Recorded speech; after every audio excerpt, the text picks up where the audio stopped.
منزلت عقیده در چی هست که فهم عقیده نجات از افکار و اندیشه های شیطانی است. چرا امروز مردم کمونیست میشن؟ مشکل عقیده دارن. چرا دموکرات میشن؟ مشکل عقیده دارن. چرا شیطان پرست میشن؟ مشکل عقیده دارن. چرا نصرانی میشن؟ عقیده توحید نمیفهمن.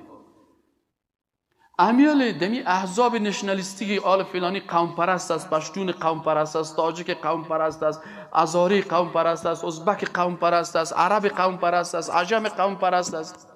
چرا قوم پرستی میکنیم؟ به خاطر که ان اکرمکم عند الله اتقاکم معنیش نمیفهمیم. عقیده ما عقیده قرآنی نیست، از این خاطر قوم پرست هستیم. چرا کمونیست میشه؟ به خاطر از اینکه عقیده را نمیفهمه. اگر عقیده را فهمید پس از این خاطر میگه که فهم عقیده نجات از افکار و اندیشه های شیطانی است. این فرمول است.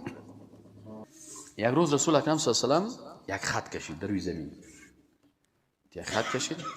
این خطی که کشید گفت اینی راه راست است و در اطراف از این خطکای خرد دیگه کشید، راست چپ راست چپ راست چپ، دیگه خط کشیده رفت. صحابه آمدن این نقشه‌ای که پیغمبر کشیده در روی زمین اینو مطالعه میکردن.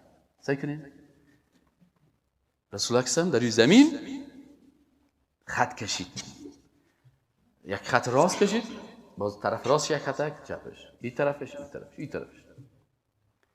رسول اکرم صلی الله علیه و آله گفت که اینی خط مستقیم است، صراط المستقیم است و اینی راههای کوچک است، این طرف راههای دیگه است که منحنی شده به طرف چپ و یا به طرف راست یا به طرف راست منحنی شده به طرف چپ.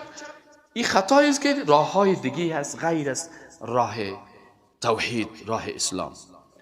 فقط در سر هر راه یک ابلیس شیشته، یک شاگرد ابلیس.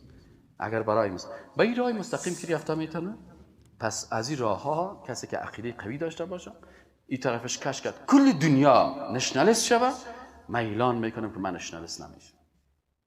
کل دنیا کل افغانستان حزب قومی جور کنن، من از کل احزاب قومی کافر هستم و من یکفر بالطاغوت. کلش قبول، کل افغانستان اعلان کنه که ما دموکراسی را قبول داریم، ما میگیم که دموکراسی حکم طاغوت است، ما قبول نداریم، اسلام قانون ماست. اگر اسلام که دموکراسی بلندتر است پیش تو، مشکل عقیده داری، بیا یک چند وقت در کورس عقیده بخوام که عقیده جور کن، باز میفهمی که عزت در اسلام است، عظمت در اسلام است. الله سبحانه و تعالی کل ما و شما را توفیق نصیب بکنه که عقیده اسلام یاد بگیریم.